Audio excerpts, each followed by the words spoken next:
یہ تو P T I کے نوجوانوں نے، بچوں نے، لڑکیوں نے، عورتوں نے ایک کمال کر کے دکھا دیا. اب اتنے بری طرح سے ایکسپوز ہو گئے کہ نیشنل اور انٹرنیشنل لیول پہ یہ بدنام ہو گئے. اگر عمران خان چور ہے تو پھر ہم سبھی چور ہیں. میری نظر میں عمران خان چور نہیں ہے.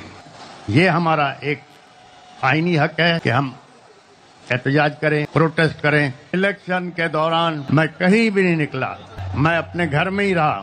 دوستوں نے کہا کہ جلسہ کریں، میں نے منع کر دیا. کارنر میٹنگ کریں، میں نے کہا کوئی ضرورت نہیں ہے. جلسہ مفت میں نہیں ہوتا، 8-10 کروڑ روپیہ جلسے پہ خرچ ہوتا ہے. کیوں منع کیا؟ اور گھر سے میں باہر کیوں نہیں نکلا؟ 2.5-3 مہینے پہلے ہی الیکشن کا رزلٹ بک چکا تھا اور پیمنٹ بھی ہو گئی تھی، پیمنٹ بھی کر دی گئی تھی. کوئی بھی سیاسی پارٹی، کوئی بھی سیاسی لیڈر اب نیشنل لیول پہ، قومی لیول پہ کوئی بھی نہیں ہے. سب صوبے لیول پہ آ گئے.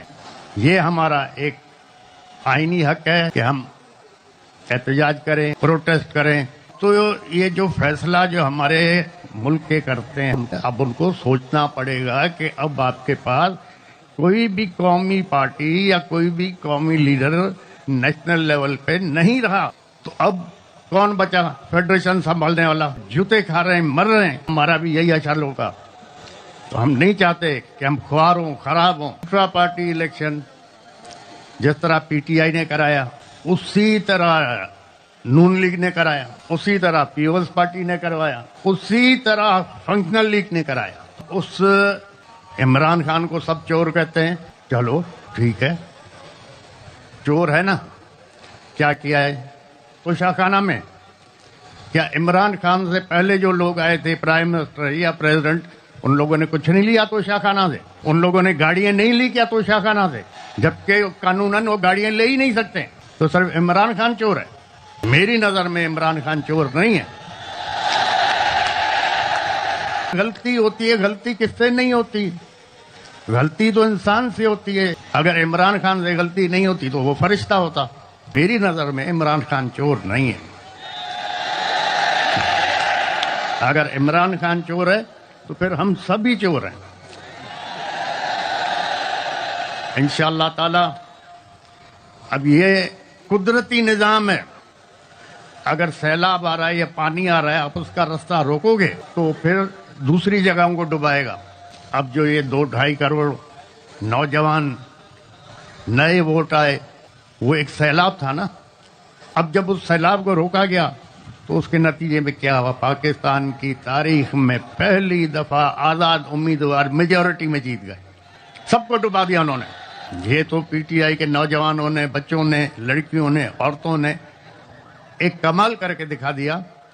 نہ اس کے پاس سمبل، نہ کسی کو نشان کا پتہ پڑ رہا تھا، اور نہ پھر کوئی سوچ رہا تھا کہ آزاد امیدواروں کو ووٹ ملیں گے، لیکن مل گئے. اگر آپ انصاف نہیں دو گے، عزت نہیں دو گے، پھر انصاف کے لیے الگ راستہ نکالیں گے. کافی وقت پہلے اخبار پڑھ رہا تھا تو اس میں لکھا ہوا تھا کہ جناب 2 یا 3 آدمیوں کو پھانسی کی سزا ہو گئی. 8-10 سال کیس ان کا چلتا رہا.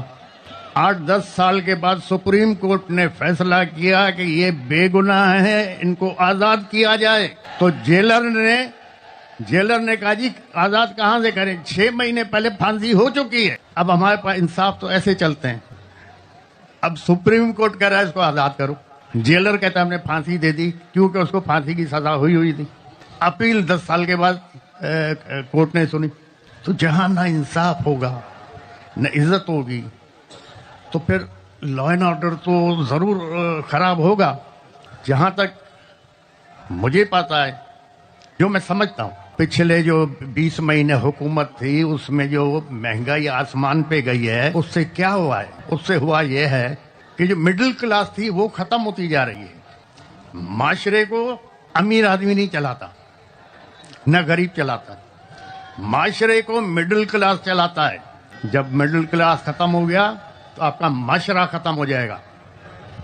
تو خدا کے لیے جو یہ دیکھ رہے ہیں حالات کس طرف ہمارے جا رہے ہیں، ہو سکتا ہے اب فوج نے سب کو آزما لیا. اب آزمانے کے لیے بچہ کیا ہے؟ ہو سکتا ہے ایمرجنسی ڈکلیئر ہو جائے یا مارشل لا لگ جائے.